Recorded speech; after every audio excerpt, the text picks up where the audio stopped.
Assalamualaikum warahmatullahi wabarakatuh. Perkenalkan, nama abdi Syahla Deul Aulia di kelas 11 MIPA genep.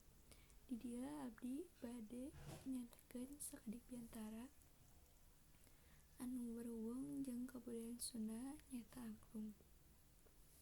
Sateacana hayu urang sadaya panjatkeun puji jeung syukur kehadirat Allah Subhanahu wa taala sabab di masa pandemi ieu urang sadaya masih diberikan kesehatan jeung kasalamatan. Ibu-ibu sareng bapak-bapak, tos tarang teu acan naon nu dimaksud jeung kabudayaan Sunda.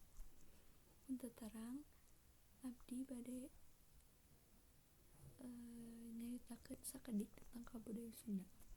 Kabudayaan Sunda nyaeta kabudayaan anu lahir ti Sunda.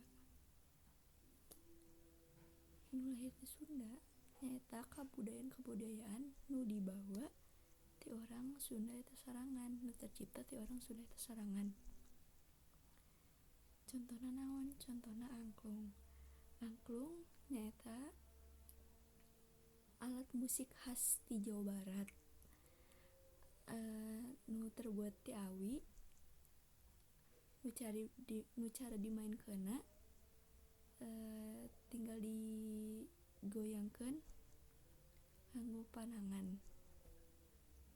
Ngabahas soal angklung, angklung oge salah sahiji alat musik anu tos mendunia.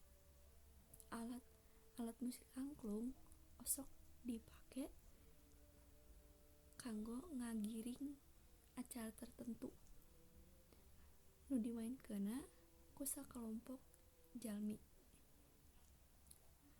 nu leuwih ti hiji. Angklung oge nepi ka ayeuna masih berkembang, tapi angklung jarang digunakeun deui ku jalmi. Angklung jarang dikembangkeun deui ku jalmi. Bisa jadi angklung ayeuna tos hampir punah sabab jarang dikembangkeun deui ku warga Indonesia. Di dieu abdi bade ngajak ka ibu-ibu jeung bapak-bapak hayu urang kembangkeun deui angklung amben teu punah. Sabab lamun sanes urang sadaya saha deui anu bade ngembangkeun eta angklung. Hayu urang babarengan ngembangkeun deui kabudayaan Sunda ti daerah arurang sorangan. Sateacana eta angklung punah.